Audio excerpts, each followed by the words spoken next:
Hello, hello, friends. AmyR here with Prairie Paper and Ink. Welcome back to my face. I guess that's now becoming a thing. I had plans of doing like sort of a Kathy Zielski, garage slash craft room. Because, she used to do that with her dining room and then moved up to her little office space. And I was like, ooh, maybe I should use that intro. But now I guess it's welcome to my face. Whatever works. Anyway, I wanted to film my intro. I'm doing things backwards. I've actually already made the cards and all the things, but it's super late and I blow dried my hair today, so I'm filming an intro to talk to you guys. So, today's video. Recently, I used one of Simon Hurley's Lunar pastes in a video, and I had mentioned that it was my first time using the paste. It was the Pretty Pink Posh grad card, and I just used the paste over a stencil. And not too long later, Simon reached out to me and asked me if I wanted to try more of the Lunar paste, etc. And I was like, yes, please sign me up. So he sent over all of them. There's so many colors, and I have been like spreading the containers out all over my work surface. And for today's cards, I'm using a bunch because there's many pretty colors and I was inspired. So fun times. I'm going to use them in a couple different ways for today's video, and then stay tuned. I've got ideas for other things and other colors and rainbows and all the fun stuff, but I made several cards and they're shiny. They're so shiny. So stay tuned and I will show you guys what I made combining the Lunar paste with several of Honeybee's brand new just released products. Yeah, as of me filming this portion, I haven't filmed a release and review yet, but stay tuned, there will be one coming. I am trying to get caught up on all the things and dealing with all the tech issues, all the fun stuff. So, yeah, I'm gonna end this portion because it's super late here as I'm filming this. It's been a long day. And yeah, just keep watching and I will show you guys how I use these pastes and how I made the cards. Okay, so I've got all my colors that I wanted to use of the Lunar paste, and I've got some black cardstock. And I decided for the first thing, or the main thing really, that I was going to just apply the Lunar paste to the cardstock just using my fingers. And my first little attempts here, I was in my head, I don't know what I was thinking. I think I was just trying to like buff it in, although that it looks fine, it depends on the look you're going for, but I wanted more, solid color. So I started with, this is Prom Queen, which is just such a bright pink. So I'll go back and add another layer on top of this. Like as I played with it a bit more, as I go through each color, I started figuring out what works to get the look I was going for. Because yeah, here I'm just like buffing it in. So if you want a really thin coat, that's what you can do. You can also use a brush to apply this, like all sorts of things, but it just works. Like just use my finger. Why not? So I only covered about half of each of these panels of cardstock with the different colors of Lunar paste, because I just took a full sheet of black cardstock, cut it in half, cut it in half again. So I've got 4 panels of black cardstock, and then each panel I would put one of the colors of Lunar paste with my finger and then put another color. And in the end, this ends up making way more than I planned. Like I was going to make a couple cards. I ended up making 4 because I had so many die cuts. So as I go along, like I started with that Prom Queen, and then I did Roar, which is that orange color, and then Yellow, which is Shooting Star. And it's at about this point that I started figuring out how I wanted this to look and just how much to apply. So I used a bit more paste instead of like buffing it in to the cardstock. I started just kind of swiping it with my finger, and that was when it was like, okay, this is exactly what I want, like for the look of this. And yeah, it just works, like, because I wanted a bit more like a coating, really. I wasn't worried about it being perfect, or, you know, I don't mind if there's little streaky areas, things like that. One, it adds to it, and two, in the end, you can't even tell when I die cut everything. So applying it this way as well, it dries faster. That will always depend on like your own like climate, things like that. Lately here we've been getting we actually got a whole bunch of rain and that, so like the humidity levels are a little bit higher than normal, so it took a little bit longer than usual, but it still dries pretty quickly. So I just worked my way through the different colors and yeah, swiping them at this point, and then I'll go back to that pink that I did first, and I'll do the same thing, like add just another layer to give it a little more intensity, a little more pink, so that you don't see the black cardstock through it as much. And then once I've got all of those applied, I let it all dry. And again, I couldn't tell you how long it took for these to dry, but not very long. Not very long at all. Generally, like most of these are pretty much dry by the time I got to the last color. So as you can see, because I was able to apply just a second layer, good to go. So let them all dry, and they're all shiny and fabulous. And yeah, I'm going to die cut these using that Honeybee Lovely Layers Lures die set. Lures. So I'm going to do a whole bunch of die cutting. And just like all the other Lovely Layers set, I will have a link. I've done a playlist, another playlist, using with cards I've done using different Honeybee Lovely Layers die sets, because there's so many florals, love, but all sorts of ones. So I'll have a link to that playlist. But with all of these types of die sets from Honeybee, they do have guides to show how to assemble. And 99% of the time, I've always said this, you just go like largest to smallest generally, especially with the florals. It's pretty simple. However, the layering guides do help. And these ones, honestly, once you like look at the little layering guide, like, because they keep everything, they show, you know, all the different sizes, what goes with what, it just makes sense. So I was just grabbing dies sort of at random and just fitting them onto each little panel and die cutting. I'm using my little Honeybee cutter here. I'll have links to a couple little, you know, die machines.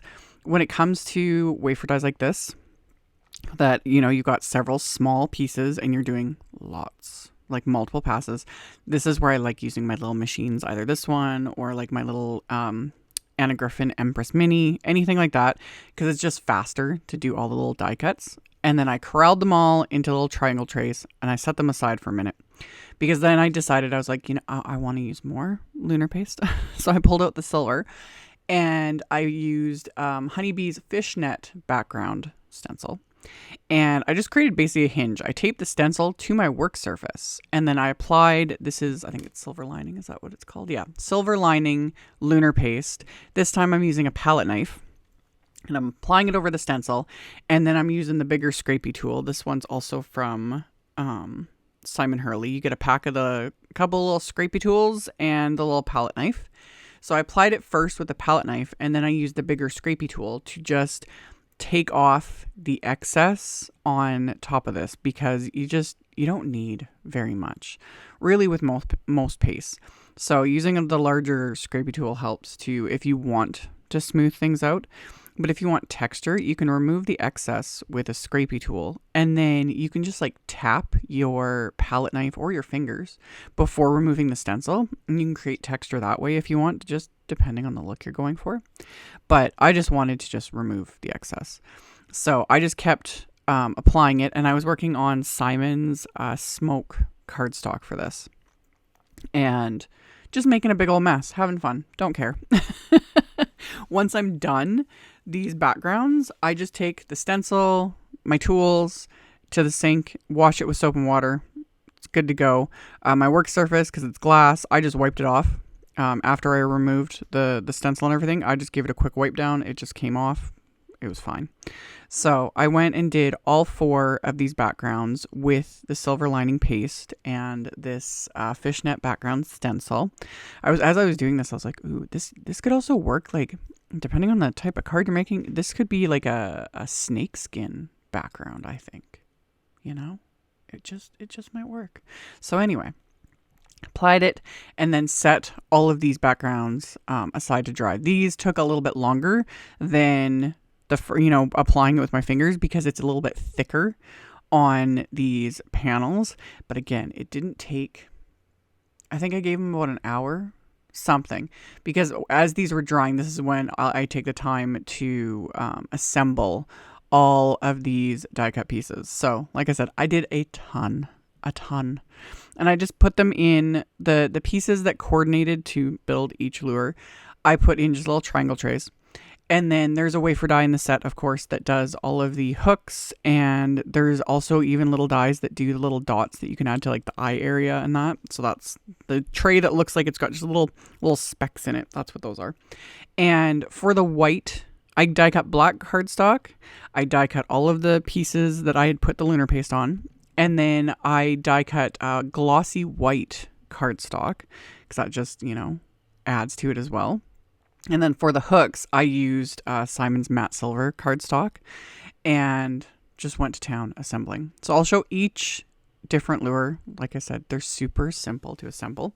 With this first one, I had die cut pieces of the glossy white cardstock and then just trimmed down just the bottom section with scissors to add that, just to give it that little extra something. So these end up looking pretty realistic. And, that was kind of the look I was going for with these. And it was just fun and super colorful because, again, if you're, familiar with lures, they are super colorful. They're shiny, sometimes a little bit sparkly, like fun. Love it. And then, of course, I'm like off camera for half of this because I'm just, you get in the zone and I'm not paying attention and I'm not looking at my screen to see, can you guys see what I'm doing? But again, really, these came together quite easily. Another little trick I figured out as I was doing this is I pulled out my reverse tweezers. That helped a ton. I was using that to hold, especially when I would adhere the little hooks. I would use my reverse tweezers to hold the hook to the little die cut piece just for like a minute or so to let the glue set and hold it in place.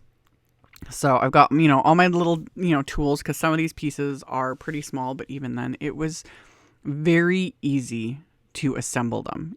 Some wafer die sets that I've shown, it takes a while, to put things together, to assemble, etc., etc. I personally enjoy, assembling. With these, even though some of the pieces, you could just skip. You could skip the little dot pieces, whatever. But yeah, I just used my little embellishment wand and little dabs of glue. I was using Craft Tacky glue in that little fine tip Gina K bottle, which I'll have links to. And then I also decided, I pulled out my white gel pen. All of these dies, which applies to like the majority of honeybees dies, also impress a bunch of detail. And you can see it. You'll see it in the finished photos and that. But I enhanced it with a white gel pen and I didn't fill in every single little like dot, everything. I just went along and just filled in some, added dots. I wasn't worried about like keeping it perfect. It honestly doesn't matter. It just adds that little extra something. So I just went over the areas that I wanted with the white gel pen. Some I left, some I filled in, some I just added little dots because why not? And I ended up doing that with the majority of all these that I made. I would assemble them, add the little details with the white gel pen, and then I was just setting them aside on a tray because, yeah, I made a bunch. It was fun. This is another one of those things too. After everything's, said and done and I've got my little trays and it's just time to assemble. This is when I've got, I'll have YouTube videos going or Netflix, a podcast, whatever. And I just kind of zone out and assemble. Because again, once you do one, it's like, okay, this piece goes here, this piece goes here. Once one's assembled, I don't need to look at the guide or anything. It's just like you just do it. So I just kind of zone out and yeah, watch a show, listen to something, whatever, and just assemble. So the little bobbers, those again, die cut from the glossy white cardstock. Added the little topper there from the Lunar paste pieces, and then the little black strip. And then yeah, you can do, like, the sky's the limit. You know, you can choose which pieces you want to use or not use. Like this one, there's the 2 pieces that layer on top, but you could use just 1 piece, you know, and leave the base. This is another one too where you could cut the base from like silver. Because I remember those lures. It's been a long time since I've gone fishing, but yeah, that was one of the funnest things, was picking out the pretty lures. You know where my head's at when it comes to that sort of stuff. But anyway, I just kept going along and assembling, and yeah, I would just set them aside on like a tray or put in a container, depending on what you're doing. Since I was using these immediately, I just put them on a tray, but if I'm not, I stick them, you know, in a little container or something so I don't knock things over, because that's usually what's going to happen. And then same thing with the little hooks. You can choose how you want to adhere these. I put mine all on top. You could adhere them underneath. You can choose like where you want to put them, because same thing. Lures have like, some have like 5 hooks on them. Some have 2, whatever.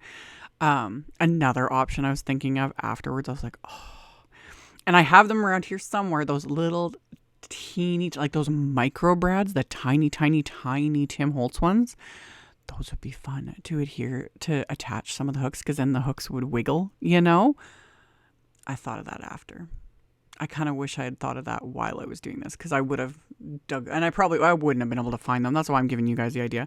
I wouldn't have been able to find them while filming this anyway, but that could be really fun too. So that they're, yeah, wiggling around like they would in real life. So I just went to town and adhered all these little pieces, made just a literal pile of lures, because as usual, stuff like this, I start with this and then I start mentally building the card around it. So yeah, I had no real plan in mind when I started. It was more just, I want to play with the pace and make some lures, and then I'll figure out the card. And it turned into, like I said, multiple cards in the end. So I quite enjoyed it. And yeah, all my little tools, these make things easier. The reverse tweezers, I've shown these for years and years and years. Need multiple pairs. I have many pairs of them, because they do. These are one of the things that grow legs, walk away, all of it. I have like 5 pairs now of reverse tweezers. Must have. So after I had assembled everything, I pulled out another piece of the smoke cardstock, and this time I'm using the Hooked on You stamp set, which also perfect. So chose several sentiments. At this point, I knew I was going to do 4 cards because I had 4 backgrounds. So I had 4 cards. So I chose sentiments for the outside and inside of the cards from that stamp set. Lined up all the ones I was going to use on the cardstock here in my Misty. And then I'm going to use my anti-static powder tool first. So coat the whole background with anti-static powder. And then I'm going to stamp the sentiments with VersaFine Clair Nocturne ink. You don't have to heat emboss this ink. I just do it especially when I'm stamping sentiments, because it keeps me from smearing them. Because if I do not add clear embossing powder and melt it, I am going to smear it. It just is what it is. So plus it adds, I like, you know, because it makes the sentiment shiny, you know. These cards are big on shine, super shiny. And I'll show at the end how shiny they really are. So I inked up the stamps with that VersaFine Clair Nocturne ink. Stamped them a few times, since I'm stamping multiple sentiments all at once. So inked them up, stamped them a couple times to make sure I got everything stamped. And then coated it with Simon Says Stamps Detail Clear Embossing Powder.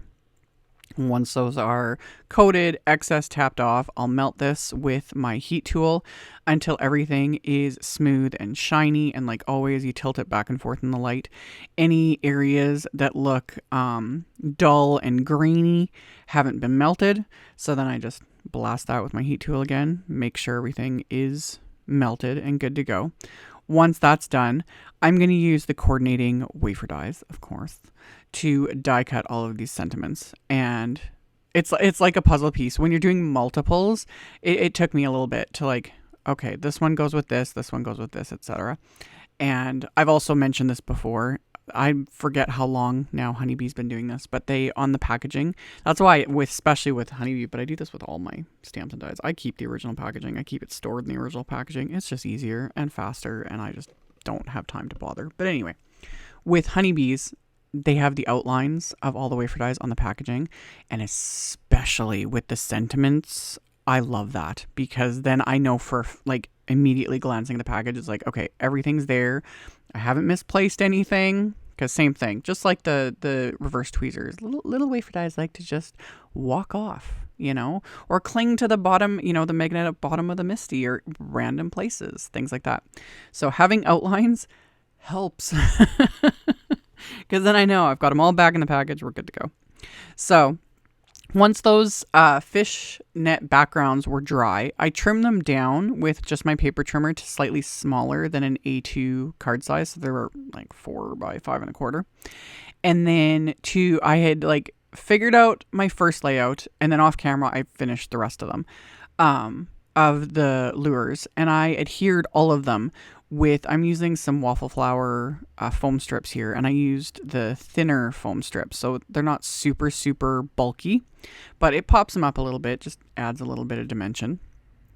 And I've also mentioned this before, when it comes to backgrounds that have been stenciled with any sort of paste, I like to use like either just a strong liquid glue, like my Craft Tacky glue, or foam adhesive to adhere on top of it, because it just holds better.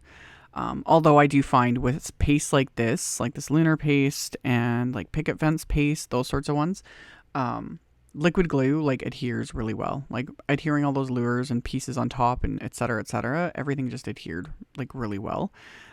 It's the really dry paste, like crackle paste, the white texture paste, like those types of ones that like when they dry, they have that very dry, almost sandy texture, if you know what I'm talking about.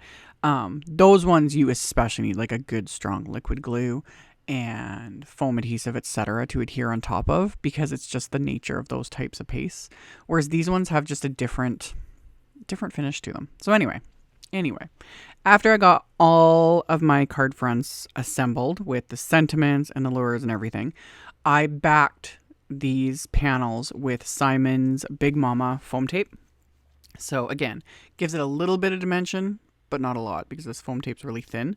So this will also help adhere these card fronts to the card bases nice and flat too, because they're a little bit warped from all of that Lunar paste that I had applied.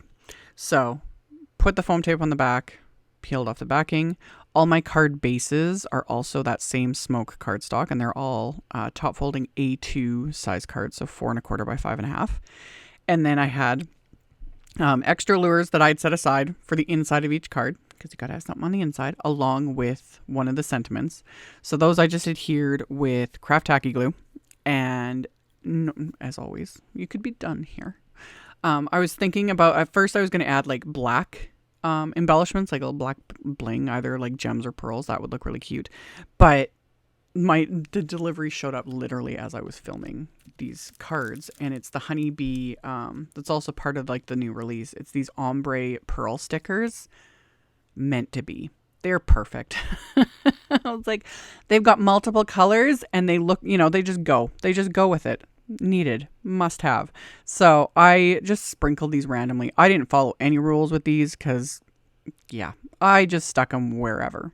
Just grabbed different colors at random. I use with these, because they're self-adhesive, I just use my little Honeybee die pick there, the sharp pointy end, and I just kind of scrape it under each little pearl, basically, and it picks it up with the adhesive, and then I press it into place. So I did that to all of the cards, and that finished them off, and now you can see the shine. So there's shine and texture and color. These were fun. And with that Hooked on You set, there's such a variety of sentiments. So in the end, I got like a One could be like an anniversary card. The one that says I'm hooked on you could be like an anniversary card or a Valentine's card, that sort of thing. One's a retirement card. One's just a thinking of you card. One's a birthday card. You know, got a nice little variety going.